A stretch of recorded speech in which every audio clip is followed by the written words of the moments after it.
sejahtera Malaysia. Selamat pagi sekali lagi. Ini rasuah semakin ditakuti dibuat oleh para jerung-jerung naga-naga di Malaysia. Tinggalkan komen Anda. Apa pendapat Anda tentang rasuah di Malaysia sekarang? Makin menurun atau makin bagus, makin teruk, atau sekarang rakyat Malaysia sudah mulai diberi kesedaran lah supaya jangan makan rasuah, haram, masuk neraka. Masuk neraka. Kalau kamu mau masuk neraka, pergilah makan rasuah.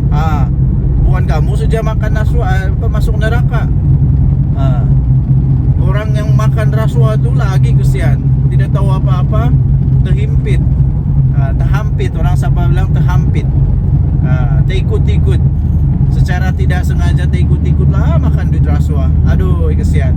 Kalau anak-anak istri pula makan, lagi kesian.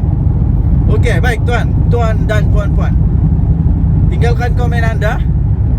Tapi saya ada satu soalan juga.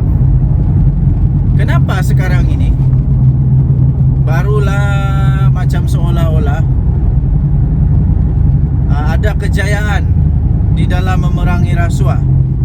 Setelah Datuk Seri Anwar Ibrahim jadi Perdana Menteri, barulah ada nampak seolah-olah ada harapan, sinar harapan bahawa negara Malaysia dalam satu kejayaan, dalam perjalanan kejayaan mengalahkan rasuah yang teruk, yang buruk, merosak negara ini. Kenapa dulu-dulu tidak pula ada begini? Buktinya sekarang banyak rasuah yang bocor. Antaranya yang paling hangat di pasaran ini, yang berkaitan sekarang ini, MBI ini. Walaui, ini lagi yang serbuan rumah-rumah, siapa ada berjuta-juta duit di dalam rumah. Woi. Kenapa Datuk Seri Anwar Ibrahim punya pemerintahan ataupun dia punya kepimpinan barulah keluar semua ni? Dulu-dulu tak keluar pun. Jadi siapakah orang yang di sebalik dalang itu? Kita tunggu. Sebab Azam Baki, Pesuruhjaya SPRM kata, siapa saja boleh menjadi dalang dia. Tapi yang pasti dengar-dengar kata, dengar-dengar ada ahli politik yang mungkin terlibat. Ada ahli politik yang mungkin terlibat. Siapa dia? Kita tunggulah. Sebagai buktinya pula, baru kemarin saya sendiri dengar rakyat Malaysia berkata sendiri di pejabat, ketika hendak berurusan di pejabat di kaunter depan tu. Aku dengar sendiri dengan telinga mata sendiri dengar. Orang ni kata, "Weh, kau hati-hati bila bagi dokumen semua. Pastikan ianya adalah sahih. Pastikan ianya adalah sahih, adalah benar, lengkap dan betul-betul genuine. Semua klaim-klaim tu genuine. Nanti SPRM datang dia kata, itulah bukti dia. Itulah bukti dia bahawa memang sudah ada kesedaran. Sudah ada kesedaran. Kenapa dulu saya tidak pernah dengar begini ya? Kalau dulu, masalah, banyak masalah. Sekarang semua masalah dapat ditangani dengan baik. Siapa Perdana Menteri sekarang? Cubalah type sikit komen kamu. Siapa Perdana Menteri sekarang? Sila nyatakan jawapan anda. Tahniahlah diucapkan kepada Datuk Seri Anwar Ibrahim, Perdana Menteri Malaysia. Ini dia. Jadi ini bukti dia lah. Tidak ada harapan lagi untuk Muhyiddin Yassin. Tidak ada harapan lagi untuk Perikatan Nasional. Langsung tidak ada harapan lagi untuk merampas kuasa daripada apa daripada PHBN nih. Daripada Kerajaan Madani. Okay, so kita jumpa lagi. Bye bye. Salam sejahtera Malaysia. Selamat pagi tuan-tuan dan puan-puan yang dihormati sekalian. Gembira hati dapat balik kampung, tengok anak, tengok isteri, paling seronok. Okey, jadi kemarin juga kita telah mendengar pembentangan belanjawan 2025 daripada Perdana Menteri Datuk Seri Anwar Ibrahim. Ramai yang tidak menjangka bahawa belanjawan kali ini adalah antara belanjawan terbaik dalam sejarah negara Malaysia. Jadi tertutuplah mulut-mulut para peragu, yang ragu-ragu, selalu kata kerajaan ini kerajaan yang kejam. Mana yang kejamnya? Mana kejamnya? Kali ini betul-betul geng-geng walaun tertutup mulut. Mana yang kejamnya? Aku hairan bila kata kerajaan kali ini kerajaan yang kejam. Kerajaan yang kejam, macam-macam lah dikata. Tapi semua itu sebenarnya hanya bersifat mainan politik. Bila pemimpin dia diheret ke mahkamah sebab ada dakwaan salah guna kuasa, ada dakwaan penyelewengan. Bila pemimpin dia kena heret ke mahkamah kerana menghina institusi diraja yang memang berfakta, siapa ada bukti video katalah kerajaan ni kejam lah, tak berperiksa, macam-macam lah. Dengan belanjawan kemarin ya, yang telah disampaikan oleh Yang Amat Berhormat Perdana Menteri Malaysia, maka dengan ini tertutuplah harapan untuk walaun dan geng-geng walaun untuk mau menumbangkan Datuk Seri Anwar Ibrahim. Tertutup sudah harapan. Langsung tiada harapan lagi. Apa tidak? Semua belanjawan itu memang mendatangkan manfaat yang besar sangat kepada rakyat. Saya fikir ada banyak yang telah dibentangkan oleh Datuk Seri Anwar Ibrahim Perdana Menteri Malaysia yang belum pernah dilakukan oleh mana-mana Perdana Menteri. Banyak sangat. Jadi para walaun sekalian, tutuplah mulut kamu. Di mana belanjawan yang kamu tidak puas hati lagi? Ada saja mesti tidak puas hati. Macamlah dia bagus sangat. Waktu jadi Perdana Menteri dulu, Muhyiddin Yassin buat apa? Waktu jadi kerajaan dulu, Perikatan Nasional buat apa? Apa sumbangannya kepada negara? Waktu dulu Perikatan Nasional memerintah, hutang negara makin bertambah kah atau makin berkurang? Bila Datuk Seri Anwar Ibrahim ambil alih jadi Perdana Menteri, terkejut juga Den. Begini banyak hutang negara. Siapa Perdana Menteri waktu tu? Terkejut juga Den. Begini masalah negara, banyak yang penyelewengan. Sampai ada menantu melarikan diri keluar negara pula tu. Mana yang bagus sangat tu? Ini belum lagi. Kejap lagi kita akan bongkar satu rahsia lagi yang betul-betul luar biasa ya. So, keep in touch. Orang kata keep in touch. Jangan kemana-mana. Okey, baik. Kerana itu ya, tuan-tuan dan puan, anda boleh tinggalkan komen anda. Apa yang anda paling suka? dengan belanjawan 2025? Apa yang anda paling suka suka dengan belanjawan 2025? Bagi saya secara pribadi, semua belanjawan itu saya suka. Ditambah lagi apabila Datuk Seri Anwar Ibrahim punya ucapan itu, dia sebut lagi nama-nama rakyat Malaysia yang maharin, yang biasa-biasa, pelajar biasa, yang dia sebut, yang telah mengharumkan nama negara. Itu menunjukkan rasa apa? Rasa menghargai dia kepada rakyat maharin. Inilah dia. Okey, so apa belanjawan yang anda suka? Apa isi belanjawan yang anda suka ya? Sila tinggalkan komen anda. Denyut nadi suara rakyat bergema di channel ini. Jangan lupa untuk tinggalkan komen anda. Kita jumpa lagi. Bye bye. Salam sejahtera Malaysia. Wow, serius juga. Janganlah serius sangat. Hari Sabtu, hari yang dinanti, bertambah satu hari pada hari-hari. Okey, ada kawan suruh saya komen atau beri ulasan.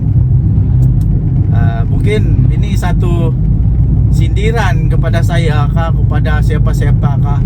Tapi tak kisahlah, kan kita ini terbuka di Malaysia. Takut apanya? Kita tenang saja. Lagipun apapun terjadi kepada politik negara Malaysia, pokok getah saya tetap itu juga. Ndak pun kasih keluar duit tu pokok getah. Perlu dipotong juga, perlu makan nasi, perlu beli beras juga di kedai. Ndak ada kena-mengena pun dengan saya. Jadi adalah kawan ni, dia kasih post, kemudian dia tanya, apa pendapat kau tentang ini? Saya tengok jatuh aduh, apakah benda punya soalan ni? Iyalah, apa dia kata, dia kasih bagi, ada satu berita tu, entah abang Zahid ke adik Zahid ke masuk PAS. Aku kata, apa kena mengena pula. Jadi dia kata, apa komen kau? Zahid punya saudara sendiri pun boleh tinggalkan Zahid. Aduh, ini betul saya terus bingung ini. Apa kena mengena? Tahukah? Kalau di Sabah, adik beradik ada parti sendiri tahu. Jadi apa pula masalahnya? Datuk Seri Joseph Pairin Kitingan dengan Tan Sri Jeffrey Kitingan, Datuk Sri, dua-dualah, nampalah Jeffrey dengan Pairin. Jeffrey Kitingan dengan Pairin Kitingan, dua-dua berbeza parti tahu. Satu Star, satu lagi PBS. Bertanding pula tu, berlawan. Tapi di rumah tetap minum kopi sama-sama. Habis kenapa? Apa bendanya? Itu orang-orang besar tahu di dalam parti. Orang besar di dalam parti. Yang saya mau tanya nih, adik kah, abang Zahid kah, saya pun dah tahulah. Tapi apa pangkat dia di UMNO? Kenapa pula membawa masalah kepada UMNO? Bawalah semua, bawalah. Siapa lagi kamu mau bawa? Bawalah masuk PAS semua. Bawalah masuk PAS semua. Aku betul-betul hairan. Kenapa lah kalau dia masuk PAS? Apa kena mengena pula? Bubar ke UMNO kalau dia masuk PAS? Adai. Hairan. Apa kena mengena? Cuba kamu pikir sikit apa kena mengena dengan UMNO. Dia bukan presiden UMNO, MP lah. Tidak. Dia apa? Adun? Ndak juga. Ndak ada apa-apa tahu. Ndak ada apa-apa signifikan pun kepada PAS. Kepada UMNO. Ya, PAS pun ndak ada apa-apa signifikan. Ndak ada pun kelebihan kepada PAS. Kalau kamu mau kasih tanding, dia kasih tanding je lah. Dah kisahlah. Okey, kita isi minyak dulu. Tenang kamu. Kita mesti isi minyak dulu. Nanti kita kehabisan minyak, mati kita di tengah jalan. Kita isi minyak dulu. Kamu tenang, aku isi minyak dulu.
Baru selesai kita isi minyak. Segalanya berjalan lancar. Oke, pakai dulu tali pinggang keselamatan, baru kita teruskan. Oke, kita teruskan. Oke. Oh, Tuhan jaga langkah saya, Tuhan menjaga perjalanan saya, berkati semoga semua oke saja. Tuhan menjaga kita semua. Oke, amin. Oke, Tuhan yang menjaga kita semua. Oke, hati-hati memandu. Oke, so tuan-tuan dan puan, sekali lagi, apa kena mengena dengan Amdo? Kita jumpa lagi, bye. Salam sejahtera Malaysia. Selamat pagi tuan-tuan dan puan. Ini ada satu gambar nih, saya sisipkan lah. Saya sisipkan gambar ini, Anda lihat. Saya tidak tahu gambar ini kena edit kah? Gambar ini gambar tahun zaman Firaun kah? Entah zaman bila lagi. Zaman dulu lagi mungkin. Masih zaman Flintstone mungkin. Yang ditunjuk semula kah? Atau ini gambar tiada kena mengena dengan politik? Mungkin hanya gambar makan malam kah, tiba-tiba diedit jadi begitu. Tapi ada kawan lah suruh saya komen sedikit, ulas sedikit tentang gambar ini. Apa pendapat saya tentang gambar ini? Setuju kah tidak? Dan apa di hati saya tentang gambar ini? Pertama sekali, itulah saya kata tadi, saya tidak pasti gambar ini gambar apa, tentang apa, diedit ke tidak. Tapi saya anggap sejak gambar ini gambar yang genuine. Katakanlah pas mau bergabung dengan JRS, saya tidak setuju. Kenapa saya tidak setuju? Banyak alasannya.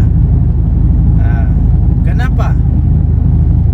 Saya pikir PAS tidak akan membawa sebarang impak, sebarang signifikan, sebarang kekuatan tambahan kepada JRS.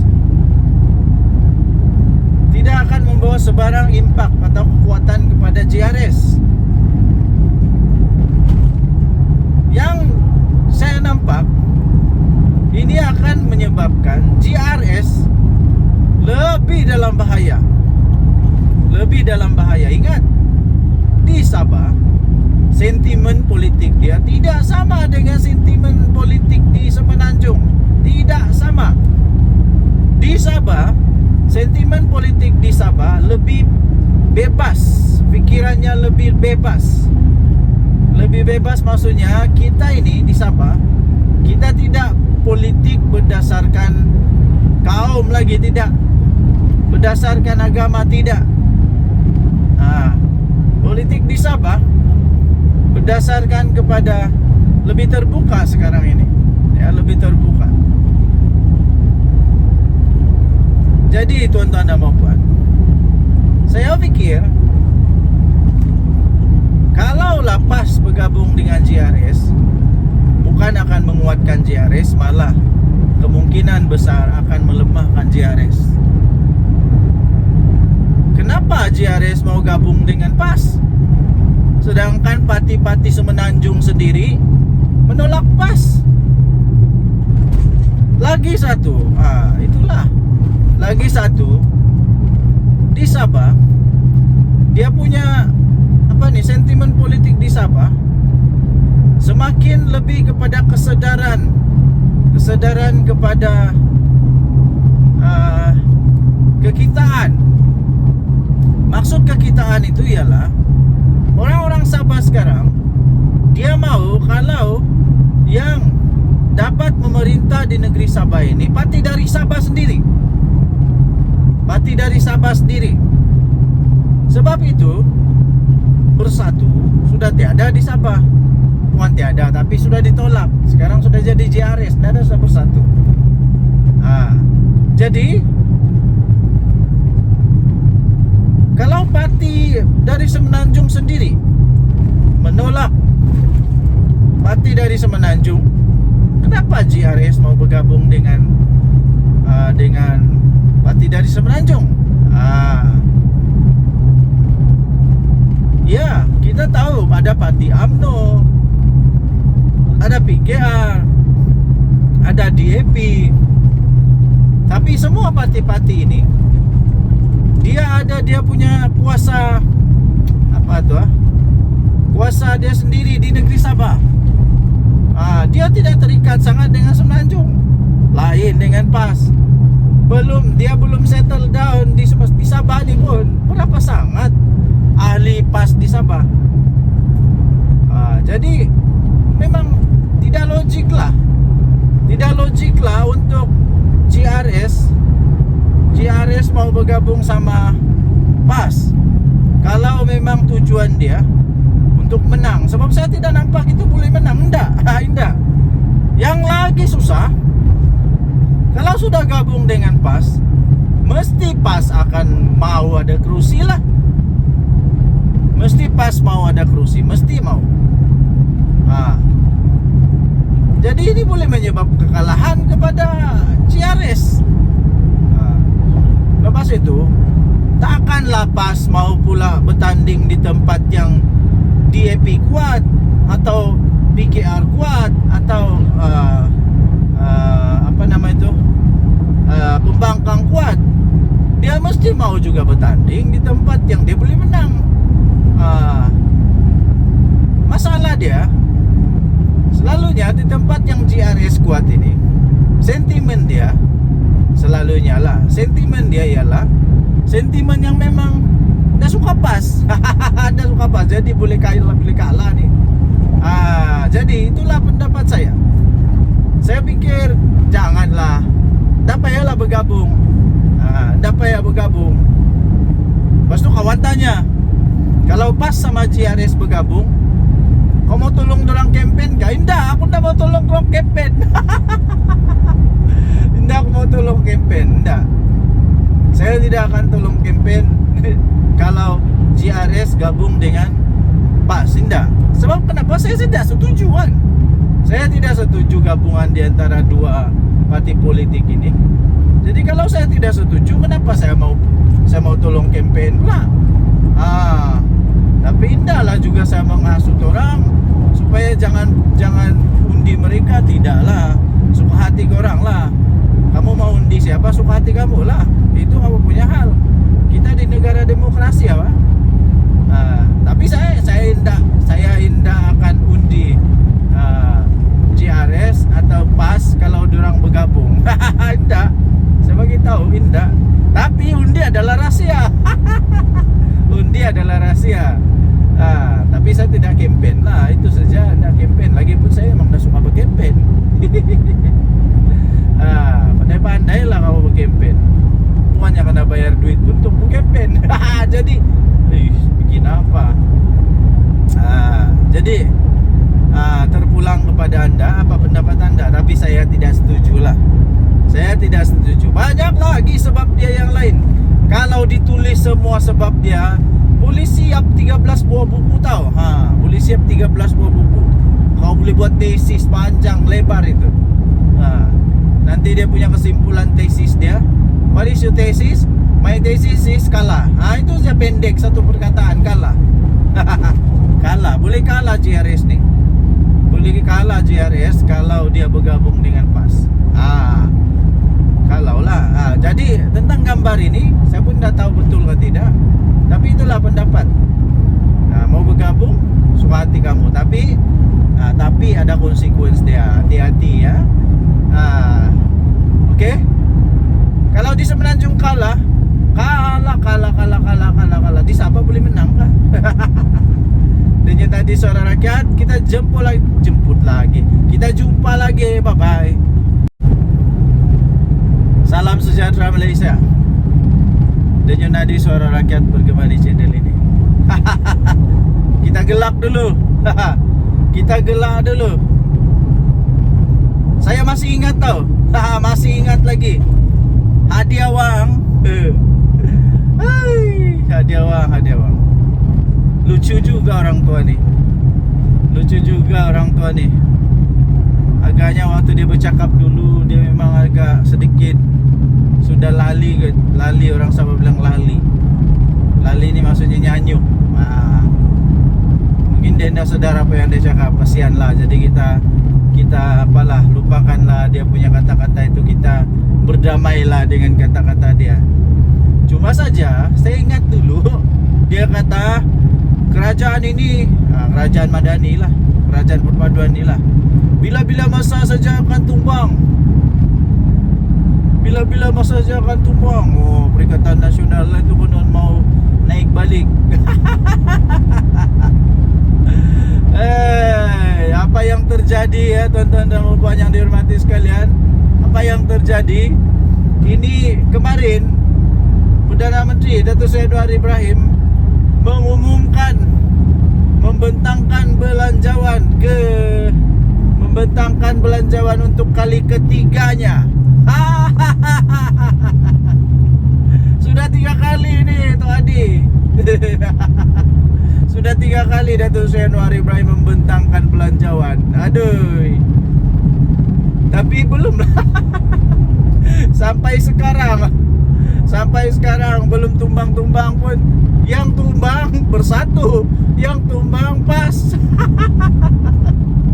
Yang tumbang bersatu, yang tumbang pas. Aduh. Satu-satu tempat pas boleh tumbang. Di pilihan raya kecil.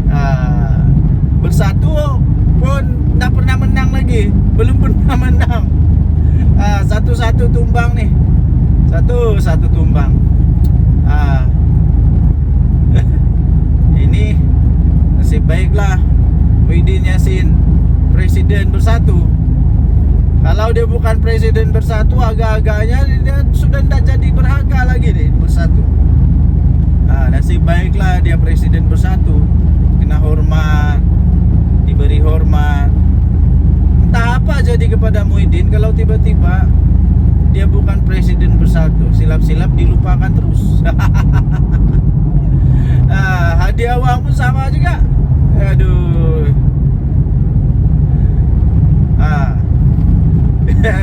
Di mana sudah yang mau kasih tumbang tuh? Beginilah saya bagi kesimpulan, Perikatan Nasional tidak akan mampu untuk membentuk semula kerajaan. Nah. Setakat ini enggak ya. Kenapa? Banyak sangat sebab dia. Banyak sangat sebab. Sebab yang pertama, kalau sudah nanti pembagian kursi pun sekurang-kurangnya Bersatu pun mau ada kursi kan, tapi masalah dia setiap kali Bersatu bertanding kalah. Jadi kecuali lah kalau semua pas mau tanding, ada harapan dia menang lah.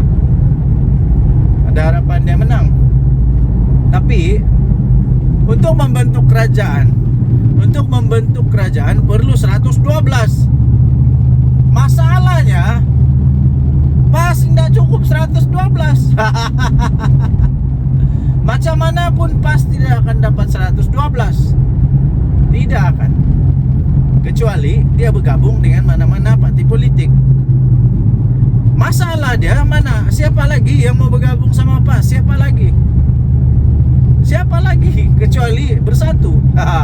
Bersatu ini saja yang terdesak. Jadi dengan siapa-siapa pun dia mau bergabung. Tapi parti lain yang masih bijak, yang masih kuat, yang masih punya rasional, yang masih punya keyakinan untuk menang, yang tiada masalah, parti yang tidak payah kasih selamat dia punya presiden, tidak payah kasih selamat dia punya setiausaha kah, menantu kah. Tidak akan mau bergabung sama PAS. Jadi Bersatu saja yang mau gabung sama PAS ini. Gerakan mau gabung sama PAS. Yang lain-lain siapa mau gabung sama PAS? Siapa? Gerakan tak payah cakap lah, bukan kuat pada pun. Mau dapat 2 kursi pun susah. Jadi itu hanya apa, tolong-tolong je lah, tolong-tolong. Tolong-tolong. Jadi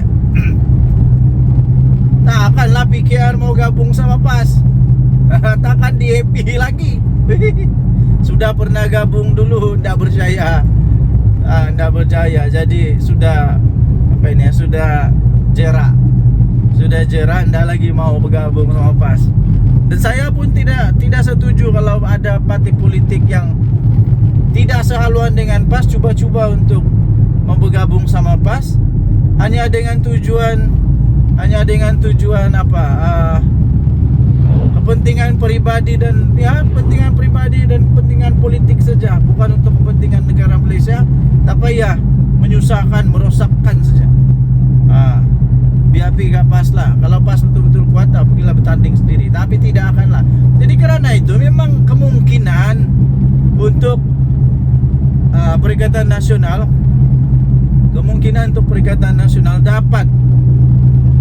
dapat memerintah sekali lagi, itu betul-betul hampir kosong peluang dia. Peratusan dia memang hampir kosong. Tidak mustahil, tapi hampir mustahil. Menghampiri mustahil lah. Mungkin lebih mudah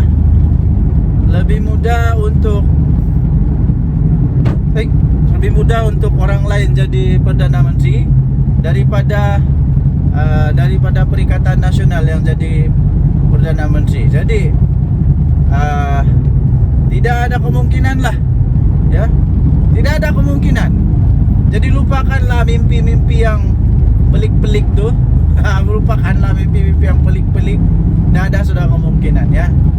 Hati awang, jangan lagi sebut-sebut mau kasih tumbang itu. Tidak ada sudah. GRS, GPS tidak akan bergabung sama PAS. Tidak tahulah bah, tidak tahulah macam mana. Okey, so tuan-tuan dan puan-puan yang dihormati sekalian, apakah pendapat anda? Sila tinggalkan komen. Anda. Denyut nadi suara rakyat bergabung pula, bergema di channel ini. Sila tinggalkan komen anda sekali lagi. Kita jumpa lagi. Selamat pagi Malaysia. Bye bye.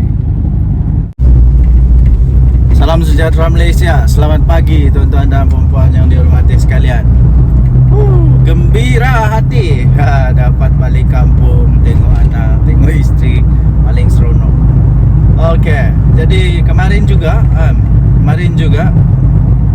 kita telah mendengar pembentangan belanjawan 2025 daripada Perdana Menteri Datuk Seri Anwar Ibrahim. Ramai yang tidak menjangka bahawa belanjawan kali ini adalah antara belanjawan terbaik dalam sejarah negara Malaysia. Jadi tertutuplah mulut-mulut para peragu, yang ragu-ragu, selalu kata kerajaan ini kerajaan yang kejam. Mana yang kejamnya? Kali ini betul-betul geng-geng walaun tertutup mulut. Mana yang kejamnya? Aku hairan bila kata kerajaan kali ini kerajaan yang kejam. Kerajaan yang kejam, macam-macam lah dikata. Tapi semua itu sebenarnya hanya bersifat mainan politik. Bila pemimpin dia diheret ke mahkamah sebab ada dakwaan salah guna kuasa, ada dakwaan penyelewengan. Bila pemimpin dia kena heret ke mahkamah kerana menghina institusi diraja yang memang berfakta, siapa ada bukti video katalah kerajaan ni kejam lah, tak berperiksa, macam-macam lah. Dengan belanjawan kemarin ya, yang telah disampaikan oleh Yang Amat Berhormat Perdana Menteri Malaysia, maka dengan ini tertutuplah harapan untuk walaun dan geng-geng walaun untuk mau menumbangkan tiada harapan lagi? Apa tidak? Semua belanjawan itu tahu, semua belanjawan itu memang mendatangkan manfaat yang besar sangat kepada rakyat. Saya pikir ada banyak yang telah dibentangkan oleh Datuk Seri Anwar Ibrahim, Perdana Menteri Malaysia, yang belum pernah dilakukan oleh mana-mana Perdana Menteri. Banyak sangat. Jadi para walaun sekalian, tertutuplah mulut kamu. Di mana belanjawan yang kamu tidak puas hati lagi? Ada saja mesti tidak puas hati. Macamlah dia bagus sangat. Macamlah dia bagus sangat. Waktu jadi Perdana Menteri dulu, Muhyiddin Yassin buat apa? Muhyiddin Yassin buat apa? Waktu jadi kerajaan dulu, Perikatan Nasional buat apa? Apa sumbangannya kepada negara? Waktu dulu Perikatan Nasional memerintah, hutang negara makin bertambah kah atau makin berkurang? Bila Datuk Seri Anwar Ibrahim ambil alih jadi Perdana Menteri, terkejut juga Den. Terkejut juga Den. Oh, begini banyak hutang negara. Begini banyak hutang negara. Siapa Perdana Menteri waktu tu? Terkejut juga Den. Begini masalah negara, banyaknya penyelewengan. Sampai ada menantu melarikan diri keluar negara pula tu. Mana yang bagus sangat tu? Ini belum lagi. Kejap lagi kita akan bongkar satu rahsia lagi. Satu rahsia lagi yang betul-betul luar biasa ya. Keep in touch. Keep in touch. Orang kata keep in touch. Jangan kemana-mana. Okey, baik. Kerana itu ya, tuan-tuan dan puan, anda boleh tinggalkan komen anda. Apa yang anda paling suka? Apa yang anda paling suka dengan belanjawan 2025? Apa yang anda paling suka dengan belanjawan 2025? Bagi saya secara pribadi, semua belanjawan itu saya suka. Ditambah lagi apabila Datuk Seri Anwar Ibrahim punya ucapan itu, dia sebut lagi nama-nama rakyat Malaysia yang maharin, yang biasa-biasa, pelajar biasa, yang dia sebut, yang telah mengharumkan nama negara. Itu menunjukkan rasa rasa menghargai dia kepada rakyat maharin. Inilah dia. Okey, so apa belanjawan yang anda suka? Apa isi belanjawan yang anda suka ya? Sila tinggalkan komen anda. Denyut nadi suara rakyat bergema di channel ini. Jangan lupa untuk tinggalkan komen anda. Kita jumpa lagi. Bye-bye. Okey, salam sejahtera Malaysia. Denyut nadi suara rakyat bergema di channel ini. Okey, pagi ini saya jalan di hutan. Kamu boleh dengar bunyi cengkerik yang bising tu. Memang tempatnya hutan. So saya sengaja pagi ini mengambil ketenangan sedikit. Sambil kita buat satu ulasan tentang apa yang dikatakan oleh seorang ni lah. Dia kata pada zaman PM Anwar ni, dosa kalau jadi kaya. Apa benda yang kau cakap ni pakcik? Pertama sekali saya mau tanya, kau tu maha kaya kah? Yang menjadi kehairanan saya sekarang, sebelum saya ulas, yang menjadi kehairanan saya sekarang ni ya, tuan-tuan dan puan yang dihormati sekalian, adalah orang-orang yang maha kaya tak bising pun. Orang-orang yang maha kaya, orang-orang yang betul-betul kaya ni tak pun bising. Diorang tidak pun rasa terganggu kah, terkacau kah, tidak pun rasa terancam kah. Diorang okey saja dengan apa yang telah dirancang oleh polisi kerajaan. Mereka tak bising pun, okey saja. Yang hairan ni orang-orang yang trip-trip kaya. Orang-orang yang trip-trip kaya, yang dah kaya mana pun, yang hanya pandai main politik, dia pusing putar-putar sana putar sini. Aku rasa orang kaya yang betul kan, dia hanya ketawa-ketawa saja. Sebab kenapa? Dia ketawa Sebab dia kata, kami yang kaya ini diam-diam saja, tidak pun rasa terancam. Kami yang maha kaya nih, yang jutawan, bilion ini, kami diam-diam saja pun. Kami diam-diam saja dan kami terima. Kami tak ada masalah. Kami terus boleh jadi kaya. Tapi orang-orang yang trip-trip kaya ini pula, alamak, ada orang pula yang perasaan kaya, perasaan terjejas. Apakah bendanya? Saya heran betul lah. Lepas itu coba apa sebenarnya tujuan, saya pun tidak tahu lah. Apa sebenarnya tujuan dia mau cakap begitu, saya pun tidak pasti. Tapi saya sisipkan di sini. Saya sisipkan di sini nih. Inilah Keratan Akbar yang saya ingin ulas itu. Apa yang mau sebenarnya yang mau dibela nih adalah orang kaya ke orang miskin. Saya pun heran lah. Orang-orang dalam Perikatan Nasional nih, ataupun bukan dari Perikatan Nasional pun lah, mana-mana aja lah, yang coba membela orang miskin. Macam mana sebenarnya kamu punya polisi nih? Kamu mau jadikan orang yang miskin lebih miskin, atau mau jadikan orang kaya tetap kaya, tapi orang miskin ada peluang untuk menjadi kaya? Mana satu sebenarnya yang kamu mau nih? Sampai ada pula yang tuduh PM Anwar nih.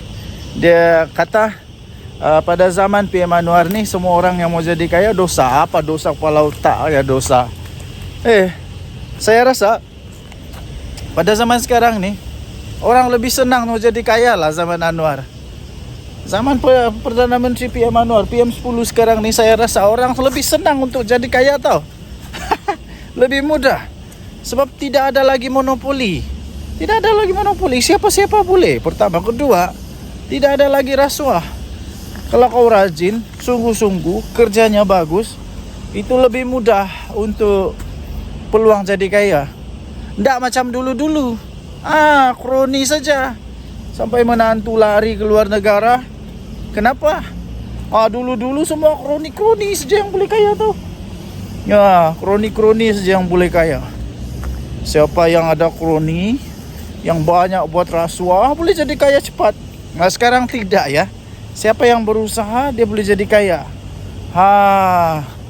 Jadi tuan-tuan dan puan yang dihormati sekalian, saya tidak setuju langsung apa yang disebut oleh manusia nih. Sebab pada pendapat saya, sekarang ini orang lebih senang untuk menjadi kaya pada zaman PM Anwar. Dan tidak pernah pun Datuk Seri Anwar Ibrahim menghalang orang jadi kaya. Tidak pernah. Cuma saja PM Anwar mau ada keadilan sosial, mau ada betul-betul yang nama dia adil, yang betul-betul sumber itu digunakan sebaik mungkin. Itu dia. Bukannya diberikan kepada orang yang tidak patut. Apakah bendanya orang maha kaya nih tiba-tiba mampu juga, dia pun sama dapat seperti orang miskin? Begitulah.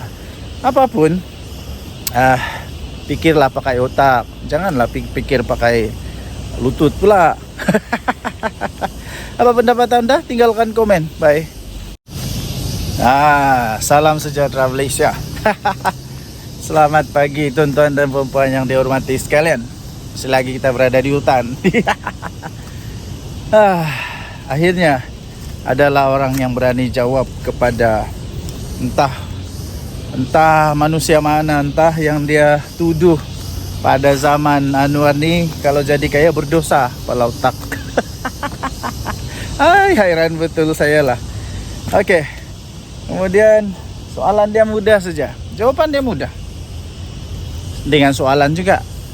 Pada zaman Muhyiddin Yassin jadi Perdana Menteri, ada sesiapa tak di sini yang terror, yang tahu, yang dapat buktikan pada zaman Muhyiddin Yassin jadi Perdana Menteri? Saya mau tanya, apa yang dia sudah bantu, apa yang dia sudah tolong kepada orang-orang miskin? Adakah? Apa yang dia tolong? Apa yang dia tolong kepada orang miskin ketika dia jadi Perdana Menteri? Sila senaraikan. Yang dia tolong tahu? Yang dia tolong, yang bukan duit rakyat tahu. Janganlah cakap dia bagi apa nih KWSP lah. Itu duit aku lah, bukan duit kamu. Itu duit kita lah, bukan duit orang. Itu duit rakyat, bukan duit kerajaan pun. Jadi apa yang Muhyiddin ada tolong orang miskin pada waktu dia jadi Perdana Menteri, sila senaraikan. Ini menjawab kepada Reyes, jawab kepada tomahan, tuduhan daripada seorang manusia. Ini dia kata berdosa kalau jadi kaya pada zaman Datuk Seri Anwar Ibrahim. Tapi ada orang teriak-teriak lah. Entah apa dong teriak-teriak. Mungkinkah ada apa harimau kumbang di belakang? Atau beruang? Oke. So, pada pendapat saya, sekali lagi saya ingin nyatakan bahwa sebenarnya pada zaman PM Anwar sekarang ini, manusia lebih senang, lebih terbuka untuk boleh jadi jutawan berbanding dulu-dulu, berbanding daripada zaman-zaman penuh dengan apa namanya, penuh dengan kroni. Buktinya tengoklah Jana Wibawa siapa yang dapat. Tengoklah projek-projek yang lain, siapa yang dapat, siapa yang kantoi dengan minyak masak. Tengoklah kan. Jadi saya ingin sabarlah. Seperti Reyes kata, dia tanya, pada zaman Muhyiddin jadi Perdana Menteri, apa yang dia sudah buat untuk orang miskin? Jawab, jangan tak jawab. Tinggalkan komen Anda. Kita jumpa lagi, bye-bye. Oke, salam sejahtera Malaysia. Dengan tadi suara rakyat bergema di channel ini. Oke, pagi ini saya jalan di hutan. Kamu boleh dengar bunyi cengkerik yang bising tuh. Memang tempatnya hutan. So saya sengaja pagi ini mengambil ketenangan sedikit. Sambil kita buat satu ulasan tentang apa yang dikatakan oleh seorang ni lah. Dia kata pada zaman PM Anwar ni dosa kalau jadi kaya. Apa benda yang kau cakap ni pakcik? Pertama sekali saya mau tanya, kau tu maha kaya kah? Yang menjadi keheranan saya sekarang, sebelum saya ulas, yang menjadi keheranan saya sekarang nih ya, tuan-tuan dan puan yang dihormati sekalian, adalah orang-orang yang maha kaya tak bising pun. Orang-orang yang maha kaya, orang-orang yang betul-betul kaya ni tak pun bising. Diorang tidak pun rasa terganggu kah, terkacau kah, tidak pun rasa terancam kah. Diorang okey saja dengan apa yang telah dirancang oleh polisi kerajaan. Mereka tak bising pun, okey saja. Yang hairan ni orang-orang yang trip-trip kaya, orang-orang yang trip-trip kaya, yang dah kaya mana pun, yang hanya pandai main politik, dia pusing putar-putar sana putar sini. Aku rasa orang kaya yang betul kan, dia hanya ketawa-ketawa saja. Sebab kenapa? Dia ketawa sebab dia kata, kami yang kaya ini diam-diam saja, tidak pun rasa terancam. Kami yang maha kaya ni, yang jutawan bilion ini, kami diam-diam saja pun. Kami diam-diam saja dan kami terima. Kami tak ada masalah. Kami terus boleh jadi kaya. Tapi orang-orang yang trip-trip kaya ini pula, alamak, ada orang pula yang perasaan kaya, perasaan terjejas. Apakah bendanya? Saya hairan betul lah. Lepas itu coba apa sebenarnya tujuan, saya pun tidak tahu lah. Apa sebenarnya tujuan dia mau cakap begitu, saya pun tidak pasti. Tapi saya sisipkan di sini. Nih. Inilah keratan akbar yang saya ingin ulas itu. Apa yang mau sebenarnya yang mau dibela nih adalah orang kaya ke orang miskin. Saya pun heran lah. Orang-orang dalam Perikatan Nasional nih, ataupun bukan dari Perikatan Nasional pun lah, mana-mana aja lah, yang coba membela orang miskin. Macam mana sebenarnya kamu punya polisi nih? Kamu mau jadikan orang yang miskin lebih miskin, atau mau jadikan orang kaya tetap kaya, tapi orang miskin ada peluang untuk menjadi kaya? Mana satu sebenarnya yang kamu mau nih? Sampai ada pula yang tuduh PM Anwar nih. Dia kata pada zaman PM Anwar nih, semua orang yang mau jadi kaya dosa. Apa dosa kepala otak ya dosa? Saya rasa pada zaman sekarang nih, orang lebih senang mau jadi kaya lah zaman Anwar. Zaman Perdana Menteri PM Anwar, PM10 sekarang nih, saya rasa orang lebih senang untuk jadi kaya tau. Lebih mudah. Sebab tidak ada lagi monopoli. Tidak ada lagi monopoli, siapa-siapa boleh. Pertama, kedua, tidak ada lagi rasuah. Kalau kau rajin, sungguh-sungguh, kerjanya bagus, itu lebih mudah untuk peluang jadi kaya.